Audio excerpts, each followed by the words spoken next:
두 번째 시간을 시작하도록 하겠습니다. 첫 번째 시간에 좀 요약을 많이 해드렸는데, 사실 이제, 저번 때 것도 중요합니다. 그렇기 때문에 이제 여러분들이 좀, 이따가는, 좀, 내용들이 좀 이해가 잘 안 되시는 부분도 있을 겁니다. 그런 경우는 기본서를 보려고 하시지 말고요. 기본서에 있는 내용보다는 요약되어 있는 자료들을 보시고, 그걸 차라리 암기를 하시는 게 낫습니다. 다시 한번 이제 선로정사하고 코로나 부분에 대해서 잠깐 살펴보도록 할 텐데요. RLCG, 전압 강화, 수전전력, 송전손실, 안정도 계산의 필수적인 요소들이다. RLCG에 대한 대략값들이 나와 있는 겁니다. 그래서 R값은 저항일 경우 연동선은 58분의 1, 경동선은 55분의 1, 알루미늄은 35분의 1. 그리고 얘는 뭐 100%, 그 다음에 뭐 81%, 뭐 이런 식으로 나옵니다. 이제 나중에 67% 뭐 해가지고. 자기 인덕턴스는 2.4, 상호 인덕턴스는 1.1, 작용 인덕턴스는 1.3. 그리고 지중선, 케이블 같은 경우는 가공선의 3분의 1배라는 게 요약이 되어 있죠. 이런 식으로 한 번 더 봐주시라는 얘기입니다. 대지 상호 작용 종용량이 있는데, 작용 종용량은 거의 균일한데, 지중선 같은 경우는 30배다. 얘는, 케이블 같은 경우는, 가공선 같은 경우는 0.009거든요. 지중선을 이따가 보시면은 그 값이 엄청 큰 걸 보실 수가 있습니다. 표피효과 같은 경우 아까네, 보시면은, 전선 중심부에 갈수록 리액턴스가 커져서 전류가 흐르기 어렵고, 표면으로 갈수록 전류가 많이 흐르는 게 표피효과라는 얘기입니다. 스킨 이펙트. 전선 단면적 내에 중심부일수록 자력선에. 이따 보시면 기본서에 있는 요 내용들은 좀 잘 읽어보셔야 되는데요. 자력선의 세교수가 커진다는 얘기입니다. 왜? 가운데 보시면 요 전류가 흐르면서 여기 자력선이 많이 뭉치져지겠죠? 그러다 보니까 거기 인덕턴스가 커지니까 그건 뭐냐면 차가 밀린다는 얘기죠. 차가 집중이 되니까 밀려서 바깥으로 가는 것처럼 얘도 전류가 흐르기 힘드니까 바깥으로 돌아간다. 이렇게 보시다 보니까 부작용은 뭐냐? 전선의 유효 단면적이 작아진다. 실질적으로 전선이 케이블이 커지더라도 가운데는 못 지나가는 부분이 되다 보니까 그래서 이걸 소도체로 해가지고 여러 개로 복도체로 만들어서 쓰는 거죠. 그러면 복도체를 하게 되면 그 가운데 면적은 작지 않습니까? 큰 거를 분할을 해가지고 복도체를 하게 되면 그 유효 면적들이 줄어들다 보니까 실질적으로 더 많은 전류를 흘려줄 수가 있고 저항도 줄어드는 효과가 있기 때문에 복도체를 사용한다는 얘기입니다. 그래서 도체의 저항값이 커지고 그래서 대체로는 복도체나 분할도체를 사용한다. 복도체라고 얘기가 나왔다 그러면 가공선이고요. 분할도체라고 얘기가 나왔다 그러면 케이블입니다. 케이블에 심선이 있는데 케이블 심선을 R상을 다 묶어놨는데 그 4개를 이렇게 잘라가지고 이렇게 넣어놓은 게 분할도체가 되는 거고요. 복도체는 가공선이다 보니까 가공선을 아예 다 분리를 해놓은 거죠. 이게 AC에서의 저항과 DC에서의 저항이 있는데 이 부분 보면은 AC 있을 때 전부 다 저항값이 올라간다. 온도가 올라가고 할 때도 이게 올라가고 주파수가 올라갈 때도 이게 올라간다. 결국은 모든 성분이 AC일 때 증가된다라는 얘기입니다. 주파수에 관련되어 있기 때문에. 근데 DC일 때는 그 주파수 부분에 관련된 부분이 없다 보니까 요 M은 있는데 이건 상호 유도 개수고요. 뭐 주파수나 뮤나 뭐 투자율이라든가 아니면 자기역선에 따라서 이런 것들이 그 상호 부분이 더 커진다. MR은 단위는 아니고요. 어떤 부분에 비례한다는 얘기입니다. 그냥 뭐 크게 아실 필요는 없는데 이 MR을 단위로 생각하시는 분들도 있을 것 같아가지고 그냥 설명드리는 겁니다. 근접 효과. 아까 그림으로 이따 나중에 보시면 됩니다. 근데 고압 대전류 송전선의 경우 도체가 근접에 배치되면 전선의 단면을 볼 때 전류의 밀도의 분포가 달라진다. 그래서 주파수가 높을수록 근접 효과가 커지고 그래서 적정하게 전선 유지하기 위해서 떨어뜨려준다. 이 얘기입니다. 그래서 연각, 선로정수를 평행하게 하기 위해서 거리를 3분의 1로 나눈다. 그래서 아까 보시면 A, B, C 이렇게 나왔죠? B, A, C 이런 식으로 나오고 그래서 3분의 1로 적당하게 나누는 게 상해 전방에 3개로 낮춰지면 정정 용량이 적절하게 분포가 되니까 전자유도라든가 정전유도 이 값을 줄여주기 위해서 한다. 장거리 송전선 같은 경우 전선의 위치, 배치에 따라서 틀려지기 때문에 이런 것들은 장거리 같은 거 아무리 균일하게 나누더라도 약간의 비대칭 전압이 유기가 된다. 그래서 그런 전압들을 계산하는 것들이 나옵니다. 이제 C 성분에 의해서 전압을 계산하는 부분. 그래서 가장 좋은 건 선로거리를 3등분해서 해준다. 그래서 여러분들 보시는 철탑도 가시면 연가형 철탑이 있습니다. 중간중간에 이렇게 바꿔주는. 예? 점퍼선식, 회전식으로 해가지고 연가를 시켜준다는 얘기죠. 철탑도. 복도체 장점. 이렇게 여러 가지 나왔는데 가장 좋은 게 실리선 코입니다. 실효 저항에 감소한다. 예? 뭐 여러 가지가 이렇게 많이도 쓸 수가 있는데 4가지 정도를 쓴다 그러면 일반적으로 답안지가 4가지 큰 테마로 이루어져 있습니다. 시료조항이 감소한다. 저항이 감소한다는 게 가장 중요하다는 얘기죠. 그 다음에 리액턴스가 감소한다.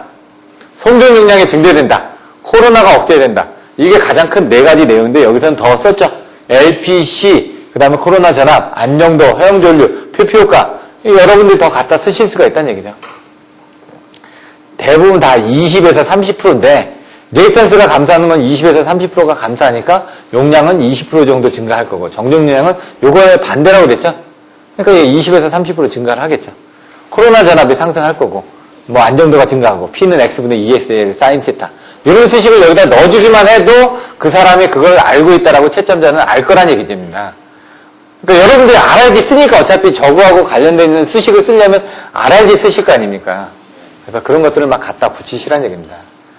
여기 뭐 복도의 장점은 그걸 또 반대죠. 예? LC 소풍이라고 되어 있는데 그냥 리액턴스가 감소하게 되면 거기에 따라서 고장전류가 증가하는 부분이 있다.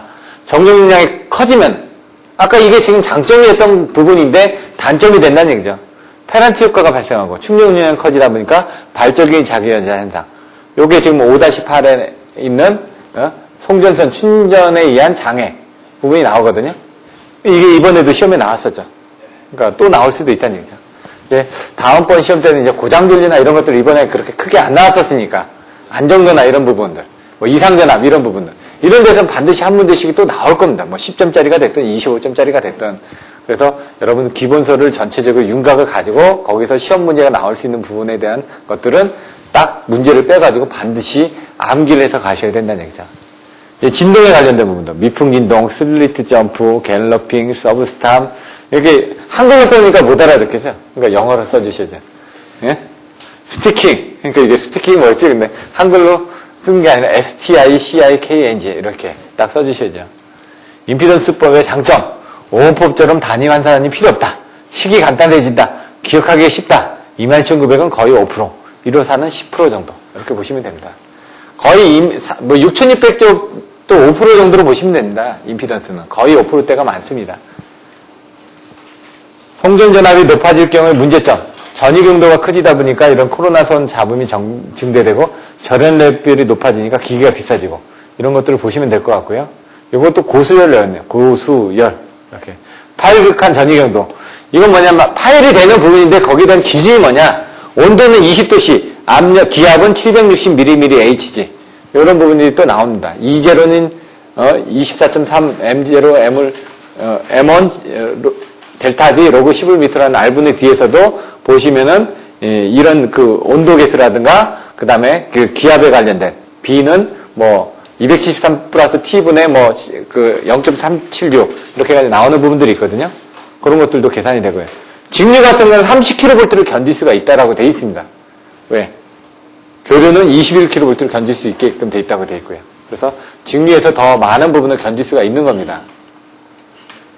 파일극한 전이경도를 계산하는 게 나오는데 여기서도 보시면 이제 파일극한 전이경도 G에 대한 맥스, G맥스 값이 이렇게 나오는데 결국은 자세히 보시면요. 동심 원통 전극 AB의 V전압을 인가하고 공간 PX가 거리는 X다. 그럼 여기하고 여기 이렇게 해놓고 뭐가 있고 바깥에 어떤 공기의 전연체 간의 어떤 거리를 계산하겠죠. 그럼 그 사이에 거리가 있었을 때 뭔가 전이가 걸리면 그 전이하고 거리하고 관계해서 전이차가 너무 크게 되면은 그 거리가 그 전이차를 견디지 못했을 때는 뭔가 방전이 일어난다. 그겁니다. 그러다 보니까 전기의 세기가 어떻게 되냐. 그 지점에서 전기의 세기가 어떻게 되냐. 그리고 그 지점의 전이차가 어떻게 되냐. 그 지점의 전이경도가 어떻게 되냐. 그래서 그 전이경도 부분에서 거리하고 이 R과 R 사이의 거리거든요. 동심 원통 간의 R과 R과 그 전이 거리하고 전이가 걸리면은 전압의 부분이 견딜 수 있느냐. 그 내용입니다. 그래서 키워드로 아셔야 되는 게 전개, 전이차, 전이경도 이겁니다. 이거를 키워드로 외워두시지 못하면 답안지를 못 쓴다는 얘기죠. 나중에 결국은 이런 것들을 물어보는 부분이 있습니다. 또 25점짜리로 나오는 경우도 있으니까 해두셔야 되고요. 코로나 방전. 코로나의 정의가 뭐냐 이거죠. 공기의 절연이 부분적으로 파괴되면서 낮은 소리나 엷은 빛을 내면서 방전하는 게 코로나 방전이다. 이런 키워드는 정확하게 써주실 수 있어야 된다는 얘기죠. 뭐 방전시 푸른빛과 소음, 잡음을 유발한다. 전선 표면 계속, M0, M1 나왔죠? M0는 매끈할 때 1, 연선일 때는 뭐 0.87. 요게 아까 7개는 1 플러스 6이 7개죠? 1 플러스 6 플러스 12는 19개죠? 이런 것들. M1은 밝은 날, 우천시. 그러니까 이 값이 작아지니까 전위 경도가 이제 자꾸 떨어지는 거죠. 코로나 장애, 뭐 소선부 소유진이라고 했는데 여기서는 또 틀리게 외웠습니다. 저는 그냥 소선부 소유진으로 외웠는데 소음, 잡음, 손실, 피크식을 외워주셔야 되는데 이런 것들을 좀 외우기가 힘듭니다. 근데 손실이 나왔을 때 이걸 써주실 수 있어야 되겠죠. 이런 것들도. 자꾸 외우다 보면 외워집니다. 241 나누기 F 플러스 25의 DA, 2D, 그 다음에 E 마이너스 2제로 여기 10의 5성. 킬로와트, 킬로미터 포, L, 거리. 이렇게. 이런 수식 많이 안 쓰여지다 보니까, 사실 안 외우셔도 상관은 없습니다. 1점을 맞기 위해서.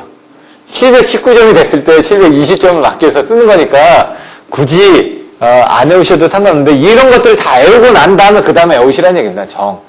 이것부터 외우라고 하는 게 아니라, 키워드는 다 외우고, 거기서 이제 본인이 실력이 된다면 외우시라는 얘기죠. 반드시 안 외워주셔도 되는데, 요걸 가지고 이제 문제가 나오는 경우도 있습니다. 예? 그럼 수식을 모르면 문제를 못 풀겠죠? 10점짜리로 문제가 나왔을 때. 소선부 소유진에서 소음, 손실, 부식, 그 다음에 소호 리액터. 바로 소호 리액터. 유도장애, 예? 진동.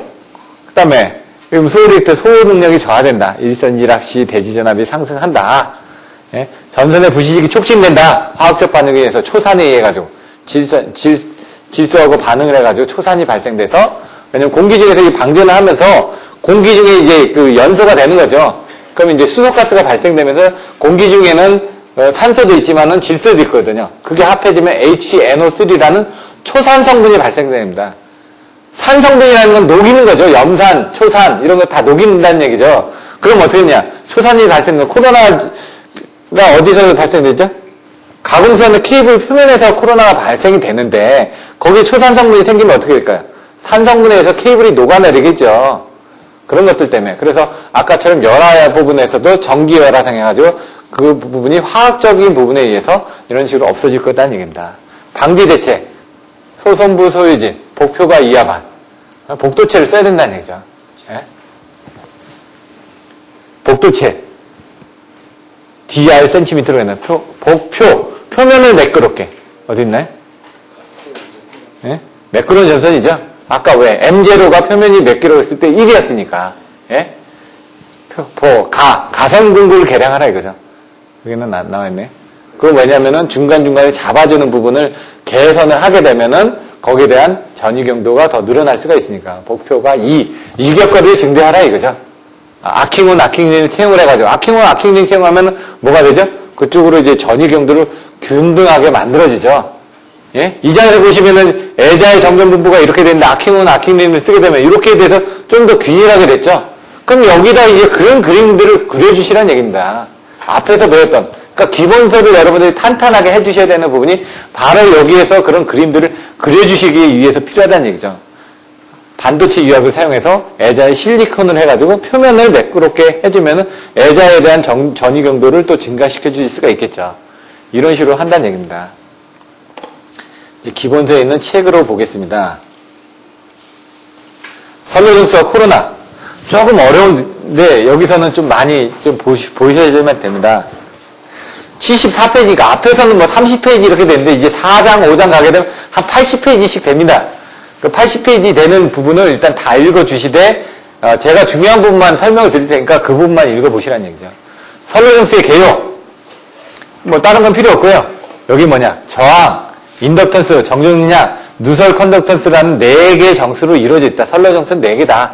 그럼 나중에 그림 같은 것도 그려주실 때 이렇게 가공선을 그려주시고 R, L, C, G 뭐 이런 식으로 그림을 옆에다 그려주셔도 됩니다. 정의로 해가지고. 중요한 거는 여기 부분을 읽어주셔야지만 됩니다. 통상의 상태에서는 도체에서는 반드시 저항이 있고 도체에 전류가 흐르면 자석이 생긴다는 얘기죠. 도체에 전류가 흐르면 자석이 생깁니다. 자석이 생겨서 도체와 세극을 한다는 얘기죠. 도체의 권수와 자석과의 곱을 자석 세기수라고 한다. 이제 건수비가 이제 어떻게 되냐. 이게 나중에 보시면 변압기의 이제 건수비하고도 여러분들이 생각을 하시면 됩니다. 근데 이게 변한다.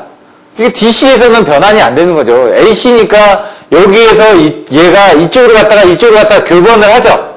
그러니까 변화를 하는 거죠. 변화를 한다는 건 뭐죠? 여기서 자석이 세교하는 부분이 세교 자석이 변화를 합니다. 변화하면서 그 자석 세교수가 변화하겠죠. 자꾸 턴수에 따라서. 그러다 보면 유기기전력이 발생한다. 그 유기기전력이 뭐죠?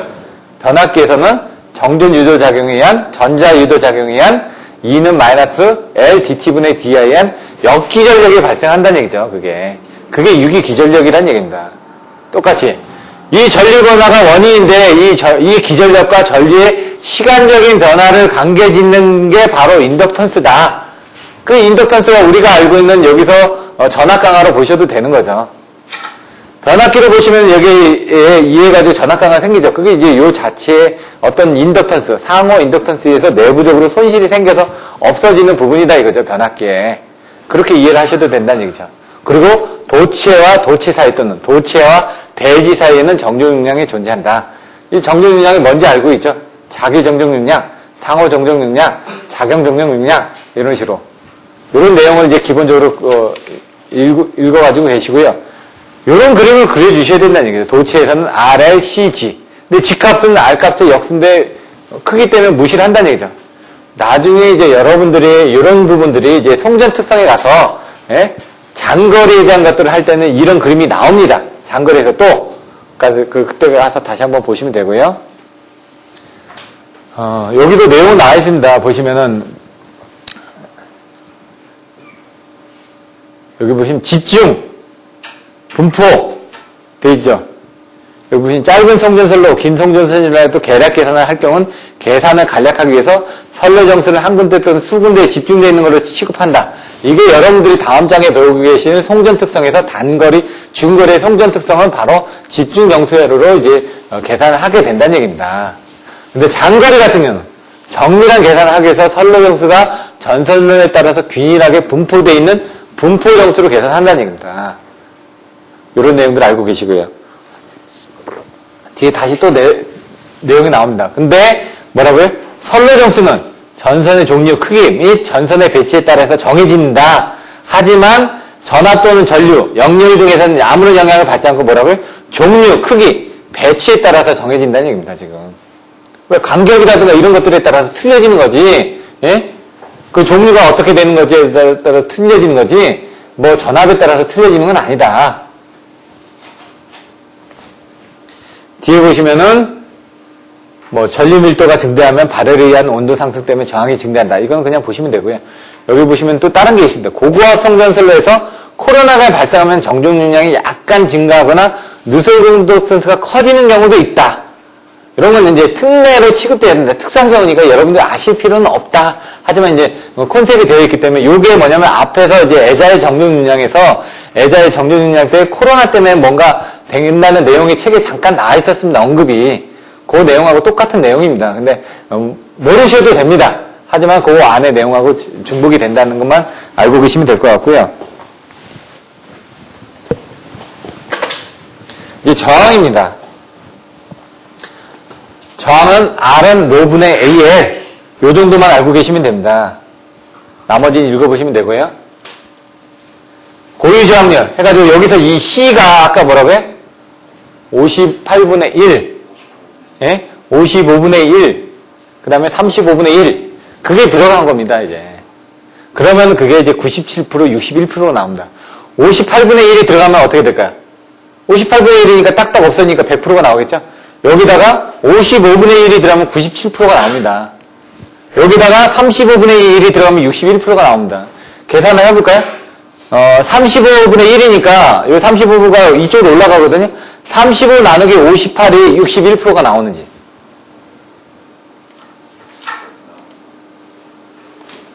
여러분들한테는 이게 보여드려야지 이게 이해가 되니까 35를 58로 나누면 67이 나오는지 61%가 나오죠. 그럼 55를 58로 나누면 그럼 97%가 나오는지 55를 58로 나누면은 97%가 안 나오네? 네? 제가 잘못 계산했나? 55분의 1이 맞는데. 자, 여기서 보시면은 경동선. 연동선일 때는 58분의 1이고요. 연동일 때는. 경동선일 때는 55분의 1이고, 그 다음에 경알루미니선일 때는 35분의 1입니다. 그게 C값이 들어가다 보니까, 도전율이 들어가다 보니까, 여기서 로 값은 도전율 C는 이렇게 나온다. 이렇게 계산이 되는 거죠. 거꾸로 계산하는 건가요? 로. 요거는 수식이 이따 나오니까 한 번 더 살펴보시면 될 것 같고요. 모두 이제 20도씨를 기준으로 하고 있습니다. 그래서 저항 부분은 요게 20도씨를 기준으로 저항을 계산한 겁니다. 그래서 20도씨에서 얼마나 더 올라갔는지, 요게 20도씨고 온도만큼의 온도 개수만큼이 더 더해져서 저항이 더 늘어나는 겁니다. 그래서 온도가 증가할수록 저항 성분이 더 늘어납니다. 저항 성분이 더 늘어나니까 발열이 더 많이 되겠죠. 그 앞에 있는 내용입니다. 그래서 여기 보시면은 요거에 따라서 온도가 0도일 때, 20도실 때, 30도실 때 요 알파 값은 조금씩 줄어들긴 하지만 요거 온도 차는 늘어나죠. 온도 차는 늘어나기 때문에 전체적인 값은 커진다라는 정도만 알고 계시면 됩니다. 성전전 도체는 연선을 사용하기 때문에 실제 도체는 성전선의 길이보다 약간 길어지는 것이 보통이다. 왜 그러냐면 하나가 가고 그 다음에 연선은 연인율이 있었죠. 옆으로 이렇게 깔다 보니까 전체적으로 케이블이 길어지면 그 케이블 길이는 조금씩 길어지는 겁니다. 단선이 가는 게 아니라 연선이 가기 때문에. 연선도 그냥 똑바로 가는 게 아니라 아까 보여드렸던 것처럼 옆으로 사선을 감다 보니까 전체적으로 거리는 길어진다. 그 내용이고요. 단면을 전류가 균등한 밀도로 흐르고 있을 경우에 저항, 증기에 대한 저항으로 이제 계산을 해서 데이터 값을 주고 있다. 근데 전선의 교류가 흐를 경우는 전선 내 전류 밀도는 균일하지 않고 중심부는 소하고 주변에 가까워질수록 전류 밀도가 커지고 있다. 이게 바로 표피 효과라는 얘기죠. 그래서 이 밑에 가시면 표피 효과란 해가지고 전선의 중앙부를 흐르는 전류가 만드는 자한주하사과 세기압으로 전선 단면 내 중심부일수록 자력선 세기수가 커져서 인덕턴스가 커진다. 아까 얘기했던 인덕턴스의 정의가 뭐냐면 전류가 흐르면서 자석이 세기하고 그 자석선의 세기수가 커지다 보니까 그걸 방해하는 인덕턴스가 커졌다. 그 내용이 자력선의 세기수가 바로 인덕턴스하고 같다라고 여러분들 이해를 하시면 된다는 얘기죠. 전선의 중심부일수록 리액턴스가 커져서 표면적으로 전류가 많이 흐르게 되는 부분이다 이거죠. 근데 그런 표피 효과는 주파수가 높을수록 전선의 단면적이 클수록 도전율이 클수록 비투자율이 클수록 커진다는 얘기입니다. 지금 이런 것들을 한번 보시면 되고요. 아까 여기 나왔던 이 수식 DC분의 AC에서 이게 커진다고 그랬습니다. DC 때보다 AC 때 더 커진다고 하는데 요 MR은 뭔데 MR은 단위가 아닙니다. MR에 비례한다는 얘기인데 M은 요거를 얘기하는 거고요. R은 반지름을 얘기하는 겁니다. 보통 R은 반지름, D는 지름이 됩니다. 요 M은 요거에 비례하고 반지름과 요 수치에서 요게 비례해서 증가가 된다라는 얘기입니다. MR은 비례한다는 뜻입니다. 모르셔도 상관없고요. 제가 봤을 때는 이게 단위로 생각하시는 분들도 있어가지고요.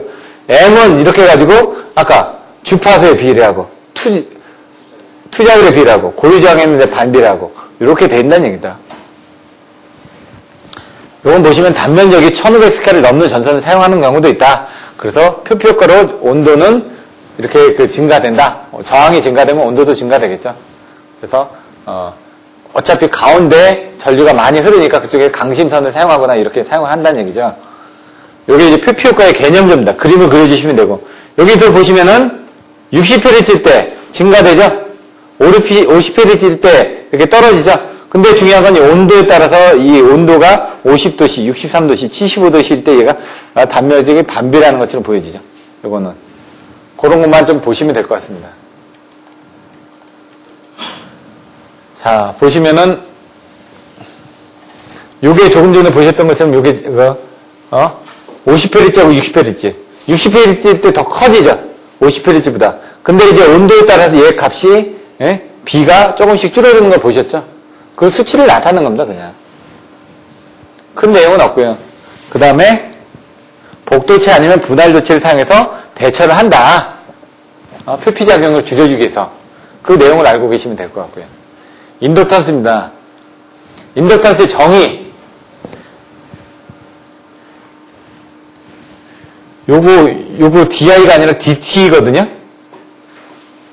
요거를, 예, DT입니다. 왜냐면 파이는 LI거든요. 파이는 LI이기 때문에 요 LI를 파이로만 바꿨을 뿐입니다. 요게 I가 아니라 T입니다, 요거 바꿔주시면 되고요.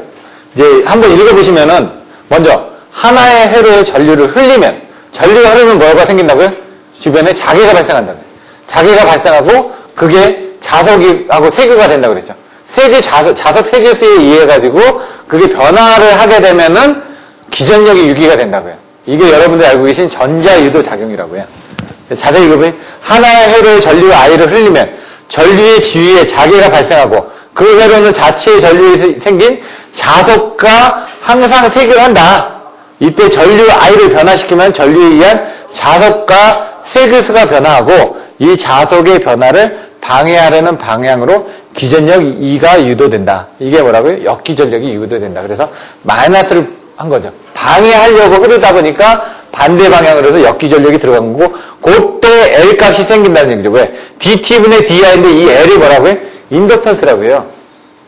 그때 생기는. 그러니까 어떤 전류의 DT분의 DI니까 전류가 시간에 따라서 변화하면 그거의 것을 방해하려는 쪽으로 이 인덕턴스가 생겨서 유기전력이 생긴다. 이 내용입니다. E는 마이너스 L DT분의 DI.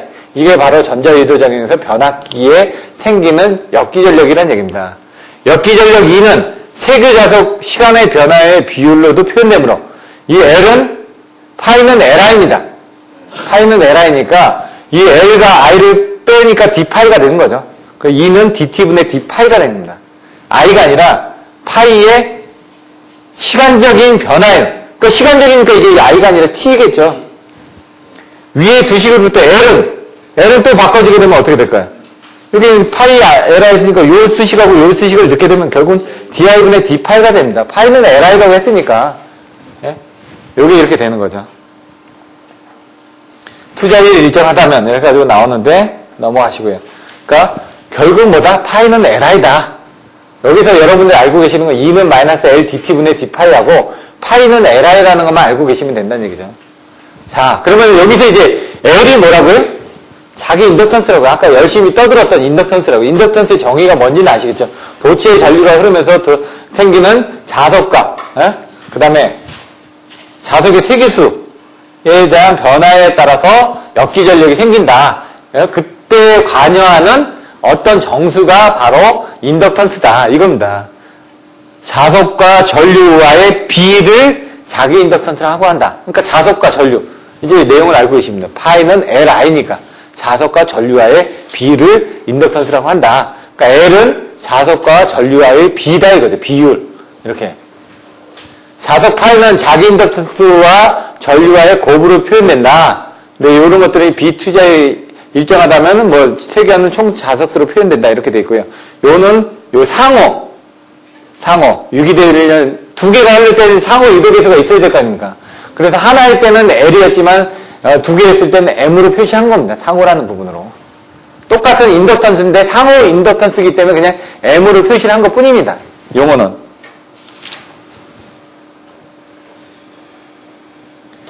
그래서 M의 값은 서로 같다. 왜냐면 얘가 저쪽을 바라본 거나 제가 이쪽으로 바라본 인덕턴스의 값은 같겠죠. 서로 간을 보고 있는 거니까. AB 양회로만의 상호 인덕턴스라고 부른다. 그래서 자기 인덕턴스 L과 마찬가지로 AB 양회로만의 상호 인덕턴스 M이라고 한다. 아까는 한 선이 흐르면서 주변에 생기는 그 부분을 가지고 L라고 했다면 얘는 두 선이 흐르면서 양쪽에서 하는 부분을 M으로 해서 상호 인덕턴스라고 했다. 이 인덕턴스의 개념은 서로 간에 영향을 미치는 거라는 건 이제 여러분들이 아셨고, 쭉 밑으로 내려보시면은 자기 인덕턴스와 상호 인덕턴스를 하나로 묶어서 전선 한 가닥의 값수를 쓰고 있다. 그거를 그 전선의 인덕턴스 뭐라고요? 작용 인덕턴스라고 한다는 얘기죠. 그리고 여러분들이 작용 인덕턴스는 자기 인덕턴스하고 상호 인덕턴스를 합한 게 작용 인덕턴스라고 설명드렸죠. 자기 플러스 상호는 작용. 이게 뭐라고요? 인덕턴스에만 적용되는 게 아니라 정정 용량에도 똑같이 적용이 된다고요. 그러니까 이 부분만 머릿속에 넣어놓고 있으면 이건 다 됩니다. 다 쌍대로. 직선산 도선의 자석. 좀 어려운데 이제 이거는 이제 밑줄만 치고 넘어가겠습니다. 이따가 또 내용이 나오니까 자료에서. 자, 먼저 도체 외부. 그 다음에 나중에 도체 내부를 또 봅니다. 도체 외부 쪽으로 줄 쳐주시면 되고요. 그 다음에 이제 그림을 그리는데 이 그림이 정의가 된 거는 요 뒤에 이제 그림을 정의한 겁니다. 도체 외부다 보니까 여기서 보시면은 도체 외부니까 요 도체에서 여기에 도체가 있고 여기 도체 R, 요 표피까지 DX, 요 도체 외부 S까지 어떤 길이를 본 거죠. 그리고 요거는 DX라는 거, 자세히 보시는 게 뭐냐면 요거는 반지름이고요. 여기까지 거리는 X고 여기까지 거리는 S고 여기에 미수 구간 DX 구간을 보겠다는 얘기입니다. 지금 도체 외부 부분을. 예? 그래서 요걸 보시면 요게 DX가 요거를 이렇게 보시면 좀 편하죠. 도체가 있고 도체 외부까지의 거리를 X고 그 바깥에 멀리까지 거리가 S라고 했을 때 여기 X까지 거리에서 요 미수 구간 X를 1m 단위로 해서 보겠다는 얘기입니다. 1m 단위로. 그럼 아까처럼 뭐가 생기죠? 도체의 전류가 흐르면 자개가 생기죠. 자개 세기를 먼저 계산한 겁니다. H아웃을. 그러면 암페어 주의 법칙으로 해서 이런 수식이 나왔고 자개가 생기면 그 자석이 변화된다고 그랬죠? 그 자석 밀도를 보는 겁니다. 자석 밀도 B는 뮤 H. H는 2파이 X분의 I라는 수식을 계산해낼 겁니다. 이거는. 이건 반복해서 아직 여러분들이 기본서 단계에서 이런 것들을 제가 설명드리기는 조금 힘들어서 연구반 가서 이런 것들 보시고 일단 요거 키워드만 자개의 세계 보고 자석 밀도 보고 자개의 세계에선 요 수식이 나옵니다. 자석 밀도 B는 UH가 나옵니다. 요 정도만 알고 계시면 되고요.